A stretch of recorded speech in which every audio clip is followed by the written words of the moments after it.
Hello there guys, welcome to another my live video. So just going to give you my starting 11 prediction for the Manchester United versus Arsenal game on Monday evening, of course 8 o'clock kickoff. Also, going to interpret, some of the stuff Ole Gunnar Solskjaer had mentioned, in his current press conference, and of course lots of other things to currently talk about. So we do know that obviously, this is our 7th game in the Premier League against Arsenal, and also, it's a game that Manchester United, must win. Obviously, we do know that we've enjoyed a very difficult start to the season. Obviously, in the league so far, we have won 2, we've drawn 2, and we have lost 2. So, in that aspect, we've only registered 8 points from 6 league games, and we know that's nowhere near good enough to our standards. In all competitions, we have played 8 games so far. We have won 4, drawn 2, and of course lost 2 in that. But yeah, we have enjoyed them really bad start to the season. Obviously, I did give you some team news earlier on, didn't I? Building up to the game.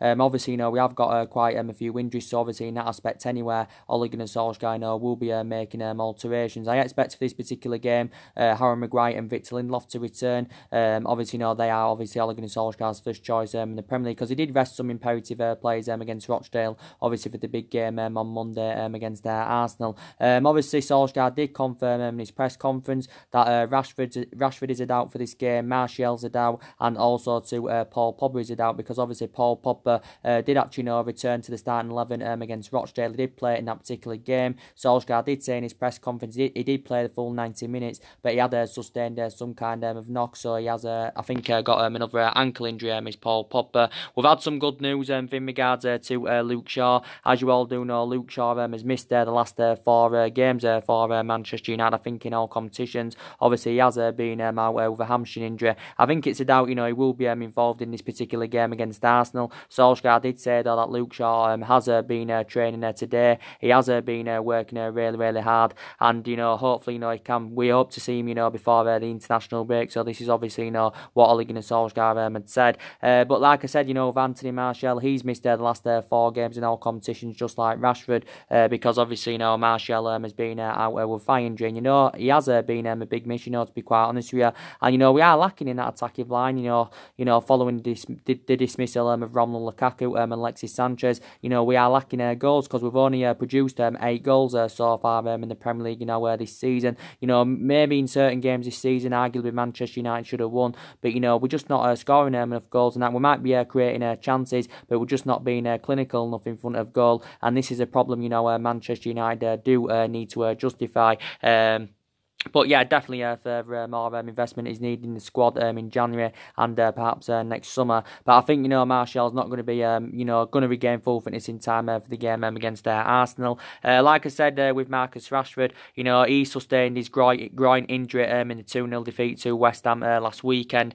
So obviously, he's a huge doubt for the game as Rashford, but we hope he can be back, before the international break. But Rashford's performances, haven't been too good this season. He hasn't performed to the same sort of extent as how Daniel James and Wan-Bissaka and of course Harry Maguire and Martial and that's performed, but he has done okay in parts. And like I did initially say, a lot of people believe he is overrated, is Marcus Rashford. Like I said, there's a lot of improvements, needed in his game. Rashford, of course, is only 21 years of age, and he has still got a lot of development in him. But I did say I think Mason Greenwood at this moment in time is a much better solution than Marcus Rashford. Don't forget, Mason Greenwood has scored 2 goals in his last 2 games. Obviously, so I think, Solskjaer's confirmed that Mason Greenwood, could make his first Premier League appearance, against Arsenal on Monday, because he's not yet, started a game from the start in the Premier League. But yeah, I definitely, would go with Mason Greenwood. Don't forget, obviously, he's just recently, recovered from tonsillitis, so obviously, he has been ill. But Mason Greenwood, I think he can definitely succeed at Manchester United. Only 17 years of age. Only made his full debut for the club last season, at the end of last season, in the 2-0 home defeat to Cardiff. And like I did say, I do credit Ole Gunnar Solskjaer in certain aspects. He has got a lot of trustworthy in his young players. Obviously, he recommended 3 good players into the squad during the summer, and he did get rid of a lot of the deadwood, also, throughout the course of the summer. But I have got also an element of concerns about Solskjaer. Obviously, his tactics are questionable. I think the personnel, does seem to be there, but we are definitely tactically inept. But I hope, like I said, I hope Ole Gunnar Solskjaer's tenure can become successful at Manchester United. But I have got huge doubts about it, and I did say if this bad run of form does continue to persist, I think Ole Gunnar Solskjaer will be probably gone by Christmas. Like I did say, now the vast majority of Manchester United fans want him out. Also, I think a lot of industries believe that he could be gone by Christmas. But we do know that Ole Gunnar Solskjaer has been at the football club now since December of last year.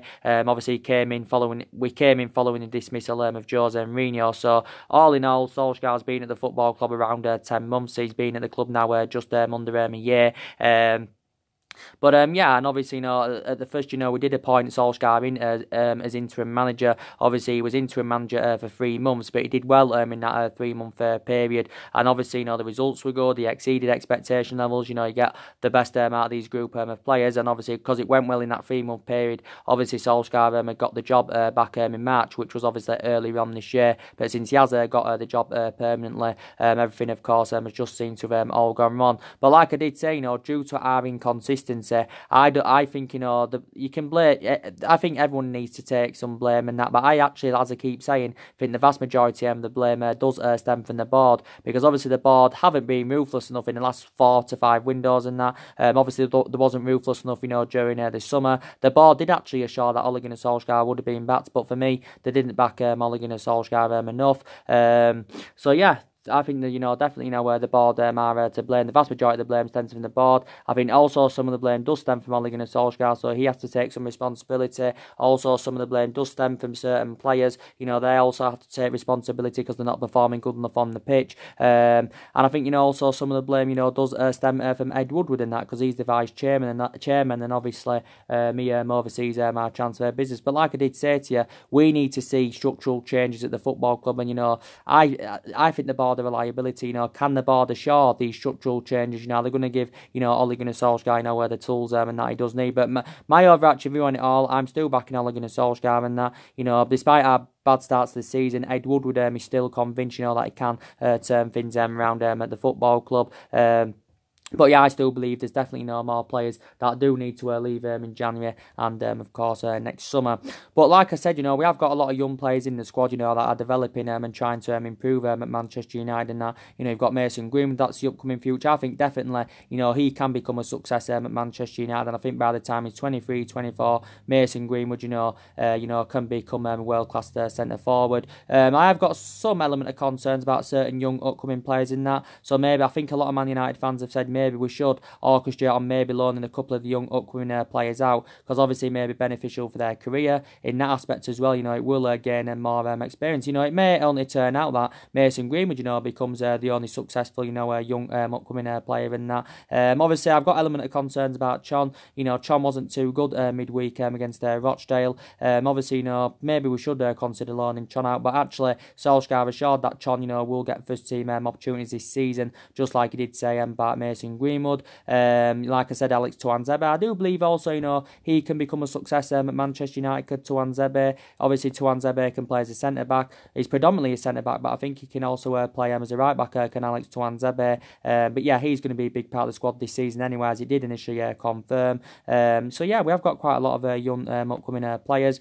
Obviously, we've got other injuries as well to a couple of other young players. Don't forget, Angel Gomez will not be playing in the game against Arsenal on Monday evening, because I think Solskjaer did confirm that Angel Gomez is out injured. I don't know what sort of injury it is in that. He actually did play in the game against West Ham, but was absent midweek. Was absent early on this week against Rochdale. Obviously, Angel Gomez is another one of our midfield options. Also to Diego Dalot. Now, obviously, he's made one appearance for the club this season. He played in the game against FC Astana in the Europa League. Diego Dalot, obviously, he's one of our backup options at that full-back position. Quite a few times towards the back end of last season, Diego Dalot was actually playing as a right winger. I think at times he was playing as a left back, because obviously last season Ashley Young was our first choice right back. But Diego Dalot was actually injured, not too long ago. I think he had some kind of a groin problem, but reportedly now he's out with injury. So Solskjaer's confirmed Gomez and Diego Dalot, will not be involved.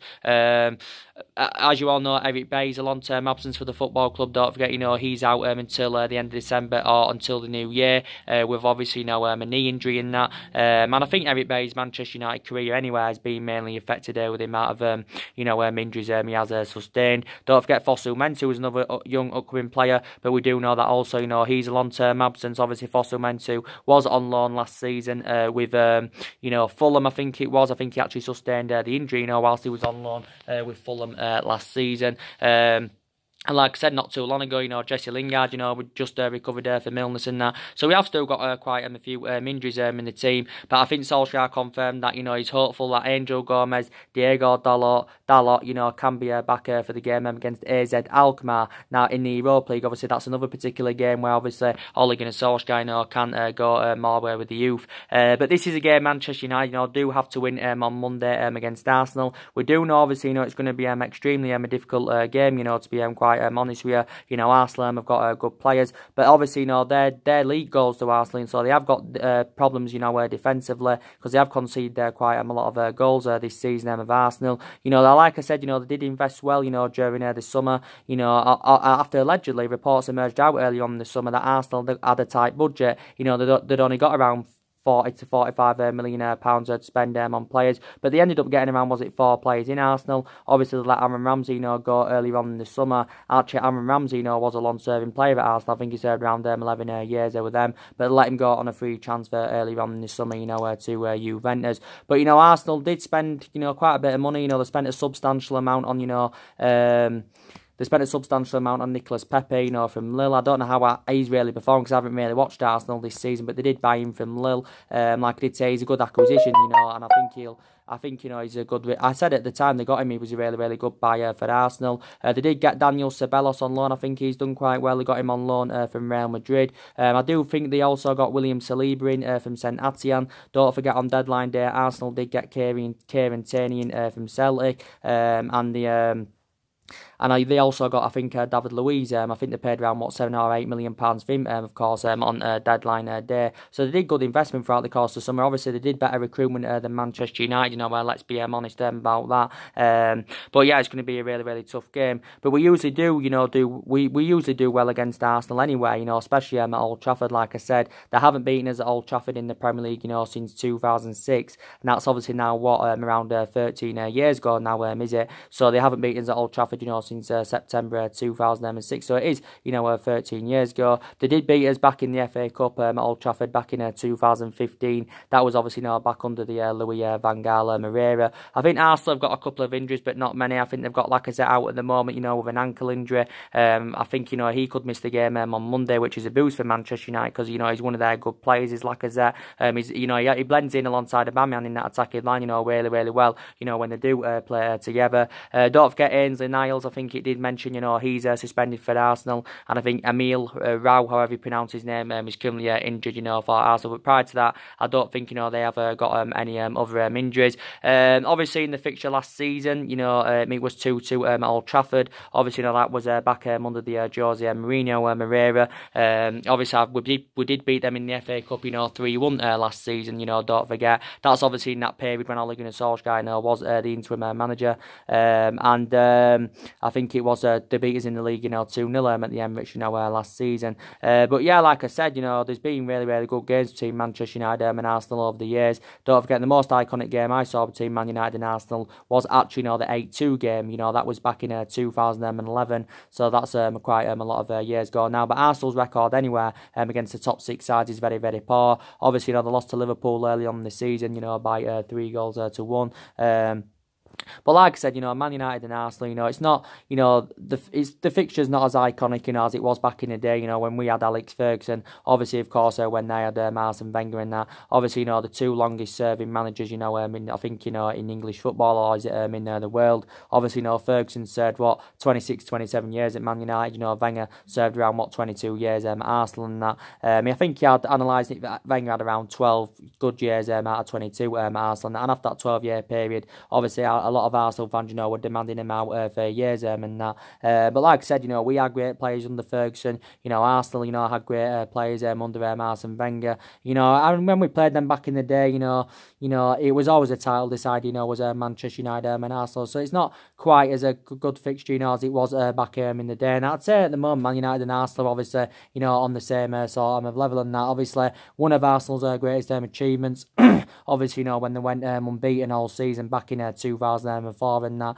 they went unbeaten all season. I think they went on a 50-match unbeaten run, but we was actually, you know, the team, you know, to currently end their unbeaten run, you know, don't forget. Also, you know, they are the they are the record holders of the FA Cup. Don't forget, you know, they have won the most FA Cups. I think Arsenal have won around 13 or something like that. But yeah, like I said, you know, Jesse Lingard as well, you know, he's got a good goal scoring record against Arsenal. You know, he's actually, you know, scored 4 goals against Arsenal in all competitions. So his goal scoring record against them's very, very good. You know, he scored quite a few times against Arsenal last season. Jesse Lingard, you know, has enjoyed a really, really difficult start to this season. You know, he was very, very poor against Rochdale, you know, earlier on in the week. And, you know, like I said, reflects on his status at the football club. Also, he's on reflects on the money he's on. He's on around 100 grand a week. You know, he should be putting much more better performances in. But I'll still say, in my opinion, he's the long-term solution for Manchester United. With Rashford, like I said, it's a shame he can't play in this game, really,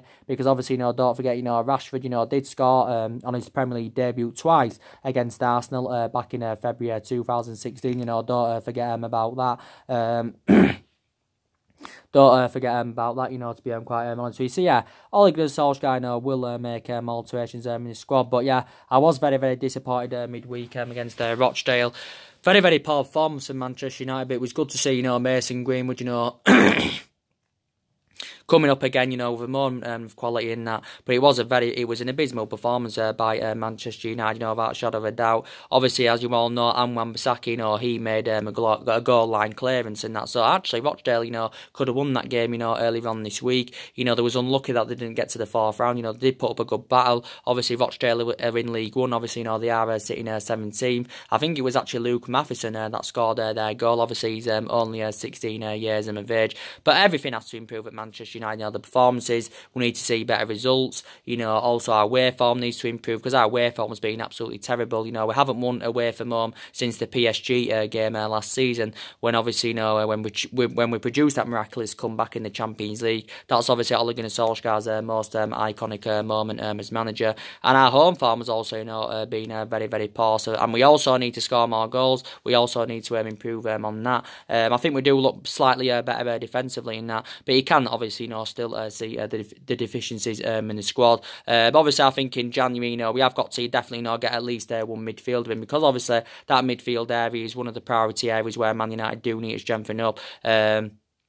And I think, you know, don't forget, for the majority of the summer as well, you know, was in search for a right winner. But like I said, I'd give Ole Gunnar Solskjaer time. You know, he's still in the process of rebuilding this Manchester United squad. And like I said, he did bring 3 good players into the squad during the summer. You know, we spent over £140 million on Daniel James and Wan-Bissaka, and of course on Harry Maguire. And, you know, we have seen glimpses of what good signings they've proven to be so far. And like I did say, if they all can keep, you know, the consistency up and that, you know, their valuations, you know, will persistently grow. So I'm happy in the aspect, you know, that we did address some of the problematic areas, but we didn't address all the problematic areas in that. But it was going to be extremely difficult anyway for us, you know, to address all the problematic areas in one summer transfer window. But yeah, I do believe, you know, some of the players, you know, we was in for during the summer, probably more than likely, you know, we will reignite our interest in them in January. Maybe we'll leave some until next summer. But as you all know, Solskjaer has confirmed, you know, he's sticking to the same policy.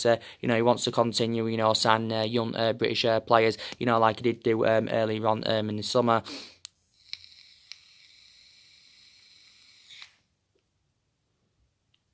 But yeah, like I said, you know, Solskjaer is under pressure now at the football club. Solskjaer, don't forget, is our 4th permanent manager, you know, since the Alex Ferguson era and that. And I did initially say, you know, we're not really known for a sacking club. You know, we haven't got the structure really, you know, to keep sacking managers, despite the fact that 3 managers have already been sacked, you know, since the Alex Ferguson era. You know, we've had different managers with different philosophies. And like I did initially say, you know, reflect on the amount of money that's been invested into the football club in the last, 6 or 7 years. years. Also, you know, reflect on our history, because, you know, we are the most successful team in England, you know, historically. We should now be in a much more commanding position than we're in now, you know, to be quite honest with you. Because I did initially say, you know, at the start of this season, and I said it towards the back end of last season, as I do keep mentioning to you, that, you know, our expectations this season, you know, will be to finish in that top four. And, you know, maybe, you know, then then if we can do that, you know, it'll give us something to build on then. And then obviously after that, if in the after that, you know, we can, well, we'll get a platform, you know, to build on. You know, like I said, you know, if we can get that top four there this season, obviously, you know, that's one step forward.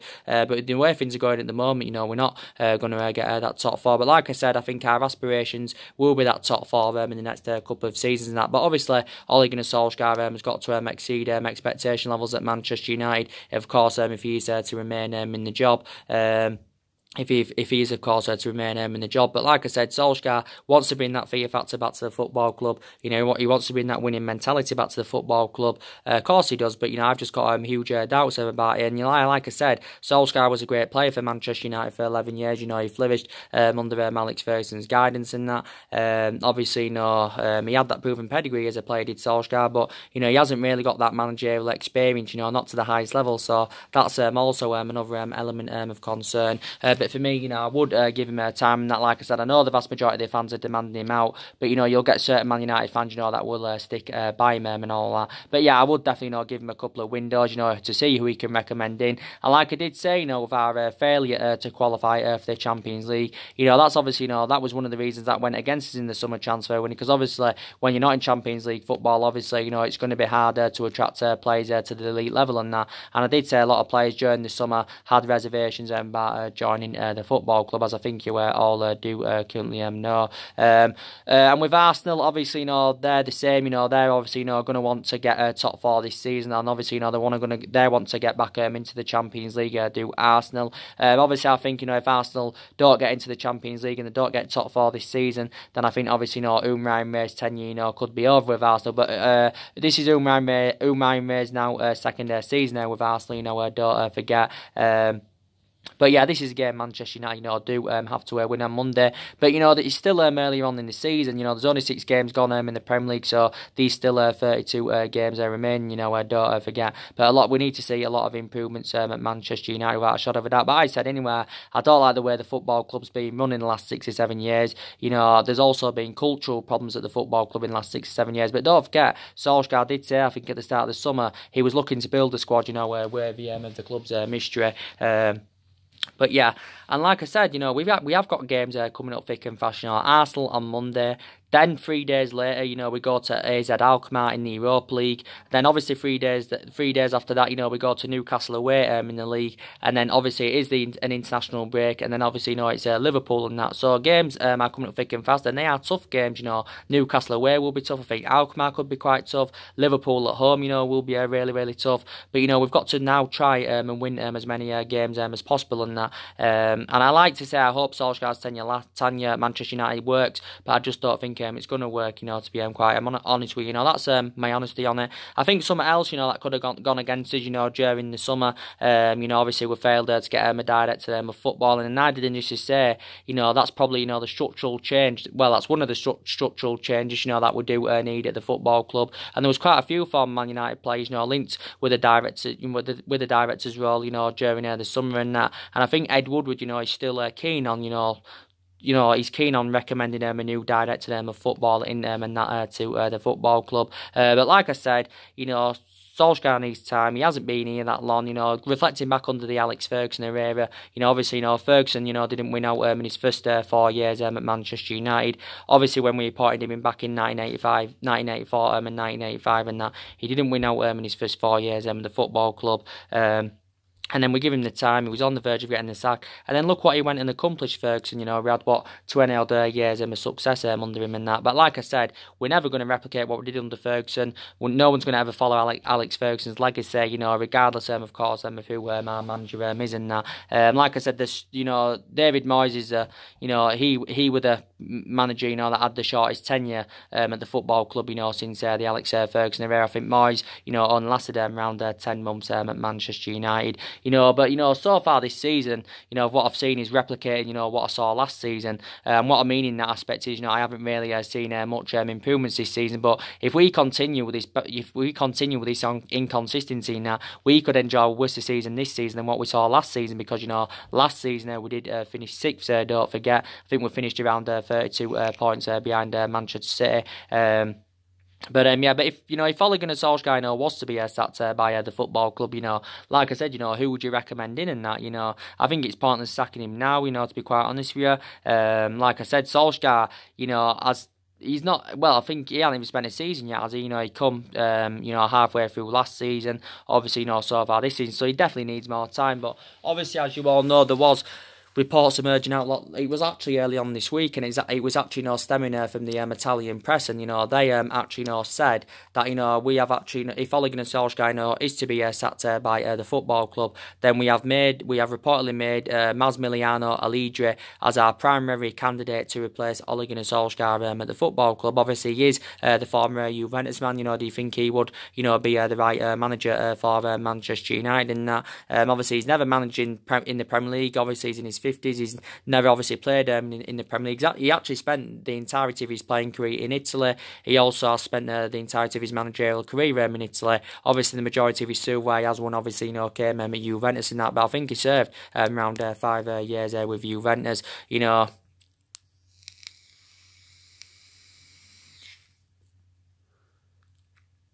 and you know, and that, and like I said, so we'll get on, you know, with the starting 11 prediction. Whilst I'm on this video as well, I might as well, you know, give you a score. I might as well give you a score prediction. Obviously, we know the vast majority of Man United fans have got, you know, going in, you know, negative, basically. You know, vast majority think we're going to lose. You know, maybe some believe, you know, we could maybe grind out a draw, but it will be a very, very difficult game. So yeah, this is the lineup I think Solskjaer's going to go with. So obviously David De Gea is going to be in goal. Like I said, he was obviously rested midweek. Obviously, you know, it's Romario that plays in the cup games and the Europa League games, because obviously, you know, Romario has got that experience, and obviously Romario is our second choice keeper. So De Gea will be in goal. It will obviously be Aaron Wan-Bissaka at right back. Don't forget he played midweek against Rochdale. Harry Maguire and Victor Lindelof, you know, they'll be our centre back partnership. Obviously, you know, in the Premier League, that's obviously Ole Gunnar Solskjaer's first choice. Obviously, you know, in the game against Rochdale, Solskjaer went with Jones and Alex Tuanzebe at that centre-back, as a centre-back partnership. So that'll be the centre-back partnership. At left-back, I probably presume it will be Ashley Young,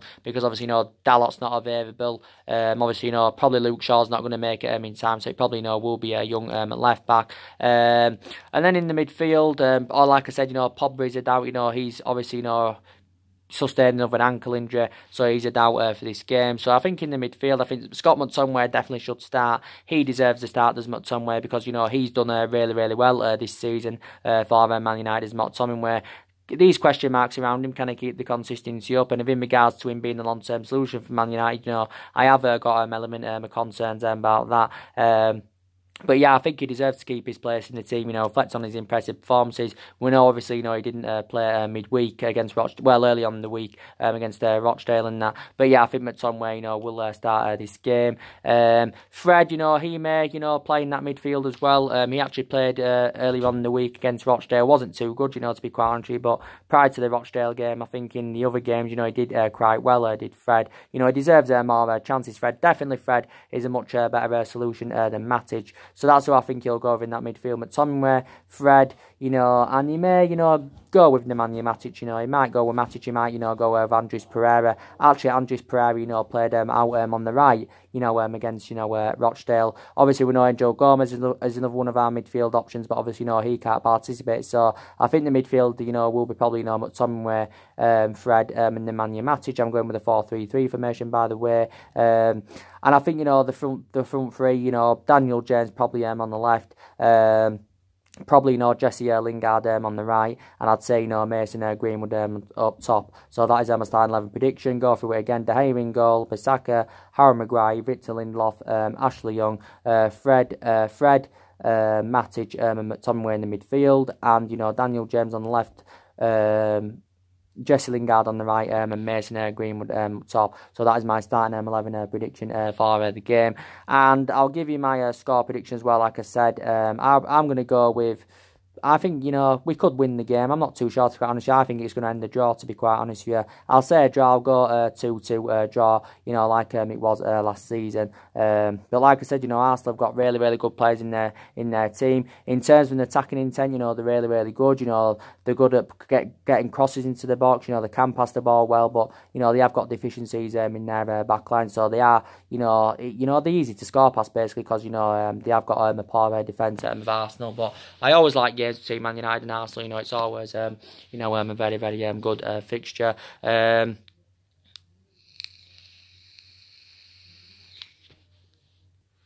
like I did definitely say, guys, more players, need to leave Manchester United. And a lot of players have now left, since Ole Gunnar Solskjaer's arrival. Obviously, we do know that, Antonio Valencia left at the end of last season after he served 10 years at Manchester United. Obviously, we do know that, Chris Smalling left the football club. And like I did say, Italy has been a very, very popular destination, for the vast majority of our players that have left this summer. Smalling went out on loan to Roma. We let him go on loan for just under £3 million. Obviously, Mario Darmian, he joined Parma, didn't he, for just over £1 million. And Sanchez and Lukaku, both went to Inter Milan. So in that aspect, obviously, they have reunited together. And obviously, the players that left that didn't go to Italy. Obviously, Ander Herrera left the football club earlier on in the summer. We know the club let him go on a free transfer. And obviously, Marion Fellaini, left the club back in January. Obviously, he went to China. So I believe, we definitely need to recruit a replacement for Ander Herrera. We also need a replacement for Fellaini. I think we also need a replacement in that attacking line for Romelu Lukaku and that. So you can still quite frankly see, the deficiencies and that in the squad. But for me, there is still more problematic players at the football club that are no longer basically good enough to represent Man United. I think we need to consider getting rid of Jones in January or next summer. We can cash in for Jones, in January or next summer, because don't forget, Jones signed a new long-term contract last season. Ashley Young as well, I think, this should be his last season now as a Manchester United player. Obviously, Young and Jones have both been long-serving players at the club. Young's now into his 9th season at the club. Phil Jones is now into his 9th season at the football club and that. Don't forget, Young got given a new 1-year extension last season. Matic, I think, needs to be moved on in January and next summer. Matic has just got... his current contract expires at the end of the season, but we do have an option, to extend it by a further year. But he's definitely another player that does need to leave Man United, because he makes that midfield look totally imbalanced, and he's too static, of course. So yeah, he also needs to leave the football club. I'm happy though as well. There's some aspects of me where I'm happy in that. Obviously I'm happy that we've sorted the contract renewals out. That's very, very good news. There is obviously certain players in the squad, that we shouldn't have give contracts. Like I said, John shouldn't have got a new long-term contract last season. Smalling even shouldn't have got a long-term contract last season, but that doesn't matter now, because obviously he's gone to Roma on loan. Young shouldn't have got a new 1-year extension last season. People say maybe McTominay, shouldn't have signed a new long-term contract last season. But I'm happy, that Martial signed a 5-year deal back in January. I'm really, really happy about that. So he's at the club now until 2024. I'm happy that Rashford signed a new deal earlier on in the summer. Obviously he signed a new long-term contract. I'm really, really happy that Juan Mata signed a new deal earlier on in the summer and that. But like I said, we give quite a lot of players, new contracts that were currently in their last years of their deals. David De Gea, I'm glad, he signed a new long-term contract. Lindelof as well, signed a new long-term contract at the football club. So, we're very, very happy about that indeed. I also believe that, Paul Pogba, probably will end up leaving the football club in January. If it's not January, it probably, will be next summer and that. Like I said, there was recent reports that indicated outside that, the talk, we had begun contract talks with Paul Pogba and that, and his agent, but reportedly now the talks have stalled over a new contract. Obviously, reflecting on the substantial amount, that Paul Pogba's agent, Mino Raiola, is demanding for his client, because reportedly he wants in the excess of around £600,000 for his client saying if Paul Pogba, of course, is to renew his contract at Man United. But we've actually been in negotiations with Paul Pogba's agent, Mini Raiola, to discuss Paul Pogba's future and obviously over the possibility of renewing his contract. Now, obviously, Paul Pogba's got 2 years left on his current contract at Manchester United, with an option, to extend it by a further year, don't forget. And he's already on around, 290 grand a week, so in that aspect, anywhere, he's one of the highest paid players at the football club. But I think Paul Pogba still wants out of the football club. I give you the couple of main factors why probably, Paul Pogba, wants to leave anywhere, because maybe he's frustrated with the lack of competitiveness at Man United, maybe he wants to be in Champions League football, maybe he does want to be playing monster better players. Solskjaer recently said that, he notified Real Madrid that Paul Pogba is not for sale, and he did say any attempts from Real Madrid in January, will be unsuccessful in that. So we're basically adamant that he's not for sale in January. Obviously, we did want a substantial amount for him earlier on in the summer. We wanted around £180 million, and I did say, during the summer, reflect on the substantial amount, we did put on him. That was the stumbling block of him, making his move to Real Madrid. He was relentlessly linked to a move to Real Madrid, throughout the course of the summer was Paul Pogba. But, Real Madrid were not willing to meet that £180 million valuation. Zinedine Zidane actually identified Paul Pogba as his number one priority target. And he was infuriated that he didn't get his number one priority target. But, also Real Madrid, don't forget, had Christian Eriksen on their agenda. And I think, if Paul Pogba is to possibly renew his contract at Man United, which I can't see happening, then Real Madrid's alternative, probably will be to go in for Christian Eriksen. At the end of the season when his current deal expires with Tottenham. But obviously Real Madrid's preference is Paul Pogba over Christian Eriksen. But Real Madrid, they spent a substantial amount during the summer. They spent around, £300 million on 5 players. They did sell some players, so they did generate some of the money back. But it was mainly Real Madrid that were in for him. Also there was talks about him making a return back to Juventus, because he did have 4 successful years in Juventus. Hasn't mainly, replicated this at Manchester United. Obviously, PSG allegedly winning for him.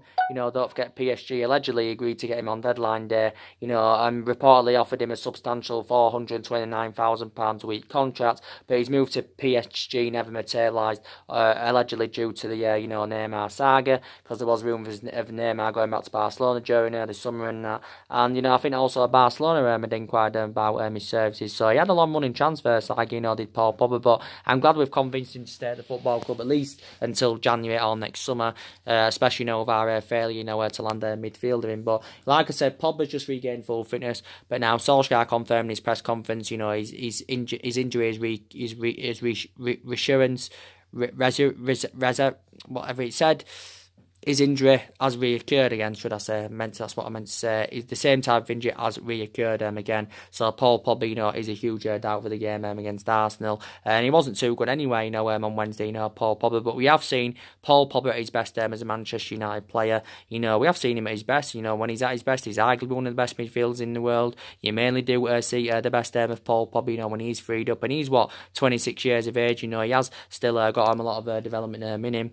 So you can still quite frankly say, that Paul Pogba is in his prime. Don't forget he had to withdraw from the France squad, around 3 weeks ago with the ankle injury he had. Obviously, got, during the 1-1 draw with Southampton. And he would have been infuriated in that aspect, because, we do know that Paul Pogba, does like to represent France. But, Pogba now is into his 4th season at Manchester United, since he rejoined from Juventus back in 2016. Obviously, he's won the Europa League and the League Cup with us. That came in his 2nd season at the football club. And obviously, there was a lot of talks about him leaving last summer, obviously due to his poor relationship with Jose Mourinho. Because he had a bad relationship with Jose Mourinho, and Paul Pogba got one of his best wishes, of course, when Jose Mourinho left the football club. But there was a lot of rumours of him, leaving last summer.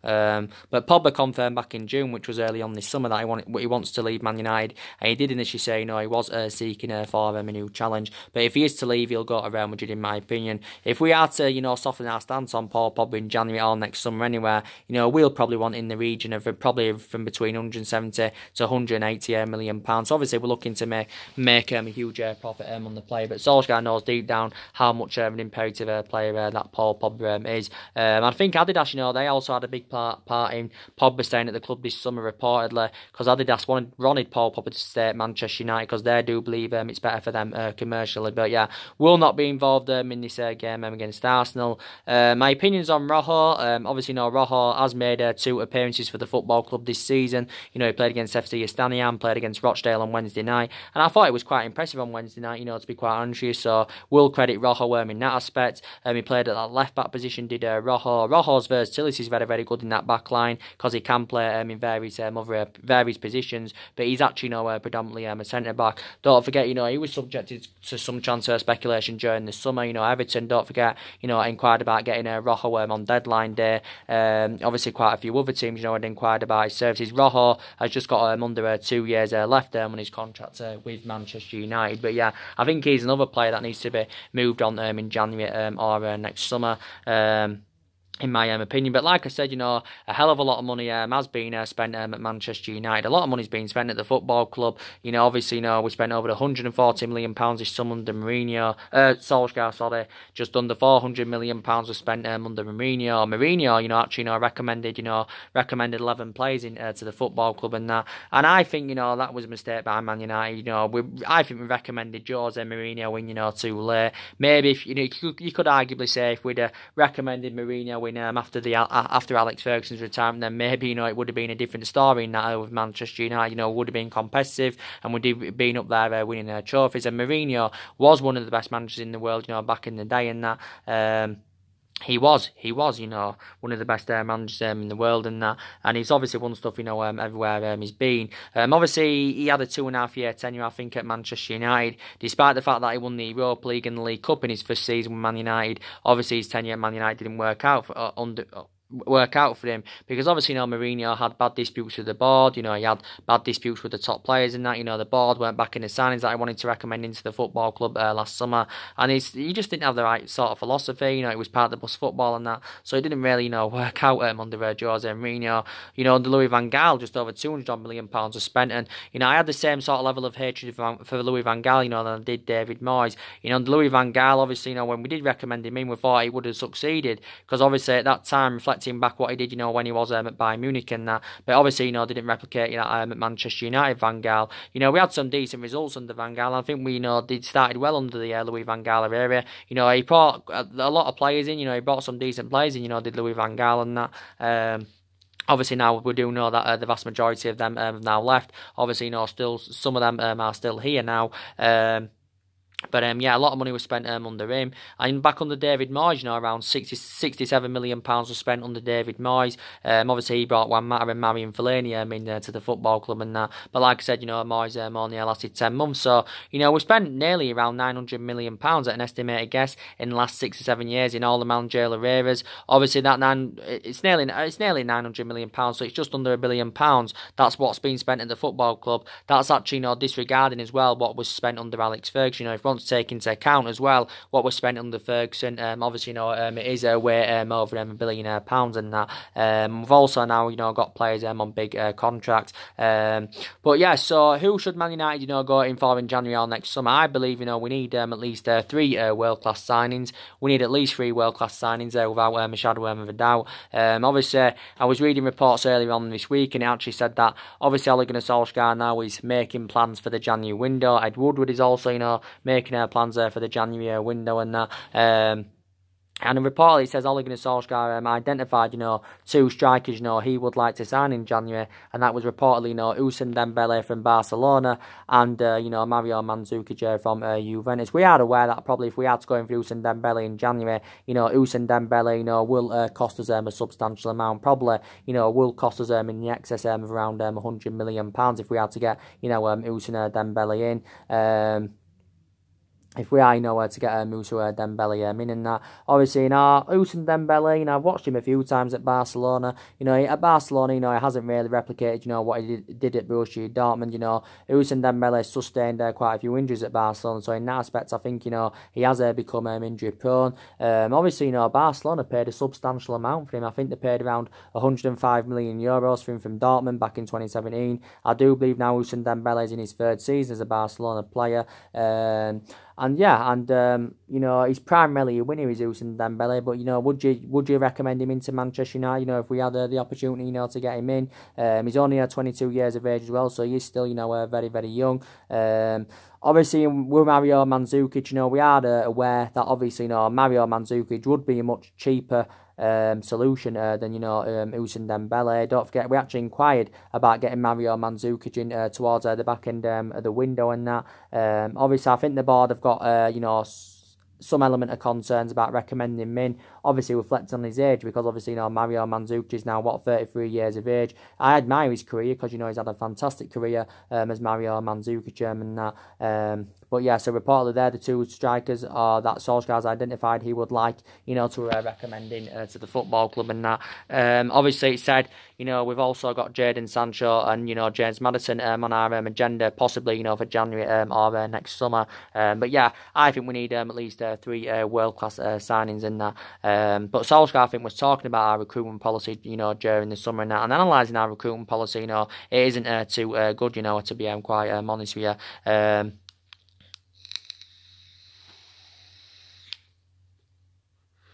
It isn't too good, to be quite honest with you. But for me, Daniel James has started his Man United career well. Bissaka's done well. Harry Maguire's done well. And certain players have played well this season, despite the fact, we've enjoyed them really, really difficult start to this season now. But I think the board did a short to start the season anyway. That Solskjaer, will be safe at Manchester United at least for this season, regardless of what happens, as long as we're not, in relegation, not as long as we're not fighting relegation, or as long as, we're not, finishing mid-table, and his job, should be safe for that. But where things are going at the moment, we're not even going to finish in the top 6, to be quite honest with you. But, yeah. So that's everything to update you on. I've obviously during this video as well, give you my starting 11 prediction, also give you my score prediction for the game and that. And yeah, so maybe another live video, maybe coming up soon. If not, I will be back on tomorrow. So anyway, guys, drop your comments, likes below on the channel. And if you do consider subscribe, as always, and take care. God bless, and I'll see you all again very, very soon. Thanks for watching.